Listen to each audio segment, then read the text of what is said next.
જય દ્વારિકાધીશ મિત્રો, ગામડાની સાજ હતી. આકાશમાં કાગડાઓ ઘર તરફ ફરતા હતા ને એક બાપ પોતાની દીકરીને જોઈને ઓટલા પર બેઠા હતા. દીકરીએ પૂછ્યું, બાપુજી તમે રોજ મને આમ ને આમ કેમ જોયા કરો છો? બાપે હસતા હસતા એટલું કહ્યું કે બેટા, માણસ ઘર બનાવે છે ઈંટથી, પણ ઘરનું સુખ તો દીકરીના હાસ્યથી જ બને છે. જે દિવસે એ દીકરીની ડોલી ઉઠવાની હતી ને એ જ દિવસે એ જ બાપ આખી રાત ઓટલે બેસીને રડ્યા હતા. કારણ કે દીકરી જન્મે ત્યારે ઘરમાં ખુશીઓ લાવે છે, પણ વિદાય થાય ત્યારે ઘરની દિવાલો પણ રડી પડે છે. સાંભળજો એક નાનકડી, સાચી અને સમજણભરી એક વાર્તા. એક ગામ હતું. ગામમાં એક ગરીબ ખેડૂત રહેતો હતો.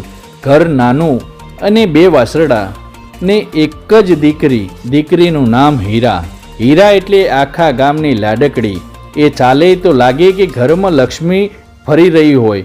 પણ સાહેબ, દીકરી હીરા 5 વર્ષની હતી અને એની માને ભગવાન પાસે સ્વર્ગવાસ લઈ લીધો હતો. બાપ હવે એકલો રસોડું પણ એ જ કરે, વાસણ પણ એ જ ધોવે ને દીકરીને ખોળામાં લઈને સુવડાવે. પણ એ જ ગામની બાયું કહેતી, અરે ભાઈ, બીજી વખત લગ્ન કરી લો. દીકરી મોટી કરવી કંઈ સહેલી નથી. પણ બાપ એક જ વાત કરે કે મારી દીકરીના માથે સાવકી માનો હાથ ક્યારેય નહીં પડવા દઉં. સાહેબ, પુરુષ જ્યારે બાપ બને ને ત્યારે અંદરથી મા પણ બની જ જાય છે. દીકરી હીરા ધીમે ધીમે મોટી થવા લાગી. સવારે બાપ ખેતરે જાય અને એ પાછળથી દીકરી ટિફિન લઈને દોડતી આવે અને બાપુજીને કહે કે બાપુજી, ગરમ ગરમ રોટલી ખાઈ લેજો. એ રોટલીમાં ઘી ઓછું હોય પણ પ્રેમ એટલો હોય કે માણસનું ભાગ્ય પણ બદલાઈ જાય. એક દિવસ ખેતરમાં ભારે વરસાદ આવ્યો. બાપ આખા ભીંજાઈ ગયા. ઘરે આવ્યા. દીકરી હીરાએ તરત પોતાની ઓઢણીથી બાપનું માથું લૂસ્યું અને બોલી, બાપુજી, તમે બીમાર પડી જશો તો મારી માટે કોણ રહેશે? મારી સેવા ચાકરી કોણ કરશે? સાહેબ, એ દિવસ પહેલી વાર બાપ દીકરીને ખોળામાં માથું મૂકીને રડ્યો. સમય ગયો. દીકરી યુવાન થઈ. ગામમાં એના લગ્નની વાતો શરૂ થઈ. પણ સાહેબ, દીકરીના લગ્ન એટલે ગરીબ બાપના હૃદય પર પહાડ. રાત્રે બધું ગામ સૂઈ જાય પણ એ બાપ જાગે. પૈસા ગણે એટલામાં દીકરીના કપડાં આવી જશે, આટલામાં સોનું આવી જશે, આટલામાં વાસણ આવી જશે, પણ પૈસા ઓછા પડશે. એક રાત્રે દીકરી હીરા જાગી ગઈ. એણે જોયું કે બાપુજી ખૂણામાં બેઠા હતા. આંખમાંથી આંસુ ટપકતા હતા. દીકરી ધીમે એમની પાસે ગઈ અને પૂછ્યું, બાપુજી, શું થયું? બાપુજી કંઈ બોલ્યા નહીં. બાપને જ્યારે આંસુ છુપાવવા પડે ને ત્યારે સમજો કે દુઃખ બહુ મોટું છે. ઘણું પૂછ્યું પછી બાપુજી બોલ્યા, બેટા, મને ડર લાગે છે કે ક્યાંક તારા લગ્નમાં કોઈ ખામી રહી જાય ને તો લોકો તને મેણો મારે. દીકરી હીરા હસીને બોલી, બાપુજી, મને સોનાના દાગીના નથી જોઈતા. મારે તો ફક્ત એક જ વાત જોઈએ. બાપુજી બોલ્યા, શું બેટા, તારે શું જોઈએ? દીકરી હીરા બોલી કે જ્યારે મારી વિદાય થાય ને ત્યારે તમે રડતા નહીં. સાહેબ, આ શબ્દ સાંભળીને બાપ અંદરથી તૂટી ગયો. લગ્નના દિવસ આવી ગયો. ગામમાં ઢોલ વાગવા લાગ્યા. મંડપ સજાઈ ગયો. દીકરી હીરા લાલ ચુંદડીમાં બેઠી હતી.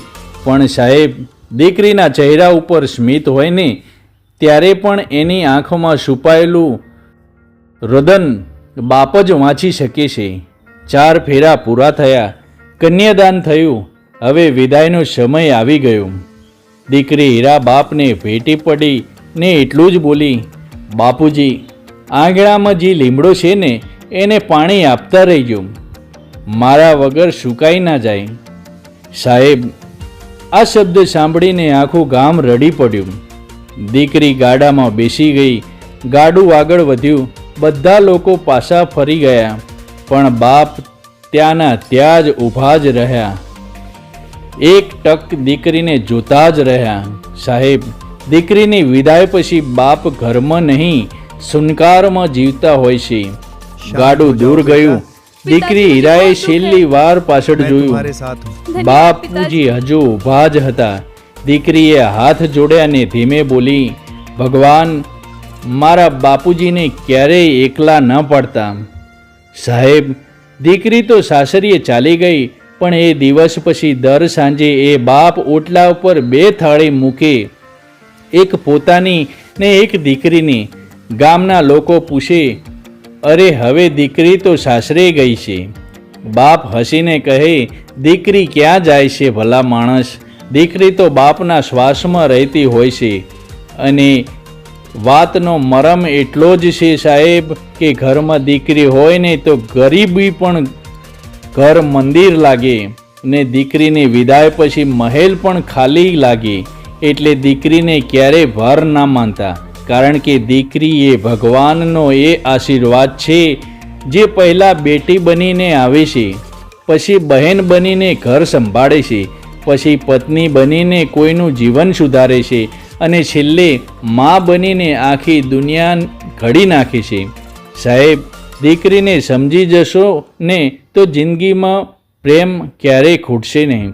મિત્રો, તમને અમારી આ વાર્તા કેવી લાગી કોમેન્ટમાં જરૂર જણાવજો, અને પ્રેમથી જય દ્વારિકાધીશનું નામ અવશ્ય લખજો. જય શ્રી કૃષ્ણ.